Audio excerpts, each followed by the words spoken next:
তারাপদ রায়ের ছোট গল্প জীবন বীমা। সারা জীবনে অন্তত একবারের জন্য একটি জীবন বীমা বা লাইফ ইন্স্যুরেন্স করেননি এমন ব্যক্তি খুঁজে পাওয়া কঠিন। আবার বীমা করে তার কিস্তি খেলাপ করে সেটাকে পচিয়ে দিয়েছেন এমন ব্যক্তির সংখ্যাও সংসারে অগণ্য। শখ করে বা সাধ করে কেউ অবশ্য জীবন বীমা করতে চান না। নূতন চাকরি পাওয়ার পরে কিংবা বিয়ের অব্যবহিত পূর্বে বা পরে বন্ধু আত্মীয় বা হিতৈষীর ছদ্মবেশে জীবন বীমার দালাল মার্জিত ভাষায় এজেন্ট দেখা দেন। তার উদ্দেশ্য কিন্তু মহৎ।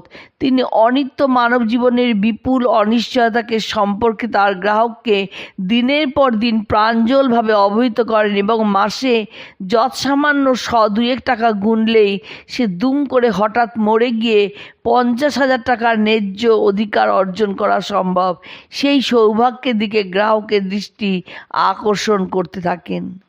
এবং বহু ক্ষেত্রেই নাছোড়বান্দা এজেন্ট মহোদয় সফল হন। প্রথম 2-4 কিস্তি প্রিমিয়াম ঠিকই জমা পড়ে, এজেন্ট সাহেব নিজেই সংগ্রহ করে নিয়ে যান কিংবা তাগাদা দিয়ে পাঠিয়ে দেন। এজেন্ট সাহেব এমন ভরসাও দেন যে চিরকাল তিনি একইভাবে তার গ্রাহককে সহায়তা করে যাবেন। দুঃখের বিষয়, কোনো এজেন্ট সাহেবই সেই অর্থে অমর নন। কোনো সময় এই মর পৃথিবী থেকে তার গ্রাহকদের ঢের আগে তিনি বিদায় গ্রহণ করেন।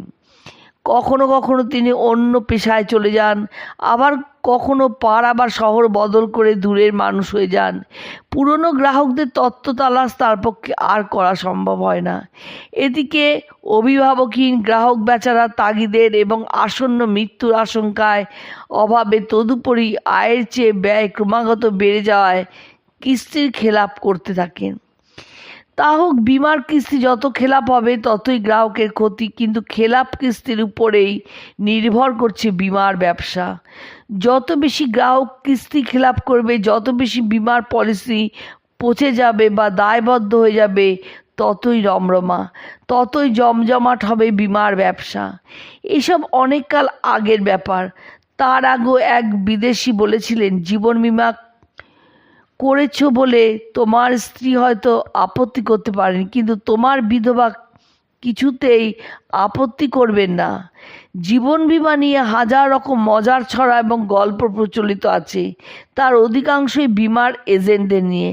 সেসব পুরনো গল্প পাশ কাটিয়ে আমরা অনেক দিন পর একটু তরতাজা গল্পের দিকে যাই। এক পাড়ায় এক শতায়ু ভদ্রলোকের খুব ধুমধাম করে জন্মের শতবার্ষিকী পালিত হচ্ছে। সেখানে বহিরাগত এক ভদ্রলোক জিজ্ঞাসা করলেন, ব্যাপারটা কি? তখন স্থানীয় এক ব্যক্তি গরদের ধুতি, রেশমের চাদর শোভিত এক বৃদ্ধকে দেখিয়ে বললেন, নগেনবাবুর 100 বছর পূর্ণ হলো, তাই আমরা একটু আনন্দ করছি। বাইরের লোকটি বললেন, আপনারা সবাই এত আনন্দ করছেন, কিন্তু ওইদিকে শুকনো মুখে করুণ চোখে ওই যে ভদ্রলোক গালে হাত দিয়ে বসে আছেন, উনি কে? সেই ভদ্রলোক তখন জবাব দিলেন, আরে উনি হলেন নগেনবাবুর 25 বছরের ছোট ভাই খগেনবাবু। নগেনবাবুর 60 বছর বয়সে একবার মর্মর অসুখ হয়, তখন খগেনবাবু নগেনবাবুর নামে একটি জীবন বীমা করেন। সেই থেকে জীবন বীমা খগেনবাবু টেনে চলেছেন। এখন তার নিজেরই 75 বছর বয়স, অথচ নগেনবাবু বহাল তবিয়তে। জীবন বীমার কোনো ফয়সালা হওয়ার কোনো সম্ভাবনা নেই, তাই খগেনবাবুর এরকম কাহিল অবস্থা। এই কাহিনীটি যাই হোক, পরের কাহিনীটি কিন্তু প্রায় অবিশ্বাস্য। এক গণ্ডগ্রামে ঘনশ্যাম নামে এক ব্যক্তি একটি জীবন বীমা করেছিলেন। 25 বছর মেয়াদি বীমা ছিল ঘনশ্যাম বাবুর। দীর্ঘ 21 বছর ধরে মাসে মাসে যথা নির্দিষ্ট সময় তিনি নিয়মিত প্রিমিয়াম দিয়েছেন। কোনো দিনও কখনো সামান্য দেরি হয়নি। যখন বীমার মেয়াদ শেষ হতে আর মাত্র 4 বছর বাকি, তখন কিস্তির খেলাপ হলো। পরপর বেশ কয়েক মাস। সাধারণত জীবন বীমার শেষ পর্যায়ে এ ধরনের খেলাপ ঘটে না। বীমা কোম্পানি সদর থেকে এক চিঠি দিল ঘনশ্যামবাবুর নামে। কেন কিস্তির খেলাপ হলো, কিসের অসুবিধা, সেই সব প্রশ্ন ছিল সেই পত্রে। কিছুকাল পরে ঘনশ্যামবাবুর বিধবা স্ত্রীর চিঠি এলো।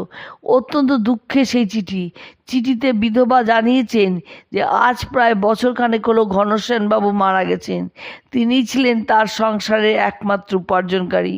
বিধবা প্রথম কয়েক মাস যথাসাধ্য চেষ্টা করেছিলেন কিস্তি দিয়ে যেতে, কিন্তু আর্থিক কষ্টের জন্য এখন আর পারছেন না। কোম্পানি যদি দয়া করে মাফ করে দেন। চিঠির বক্তব্য শুনে কোম্পানি অবশ্যই খুব বিস্মিত হয়েছিলেন। বিধবা কোথায় বিমার টাকা দাবি করবে, তা নয় বিমার কিস্তি খেলাপ হয়েছে বলে মাপ চাইছে।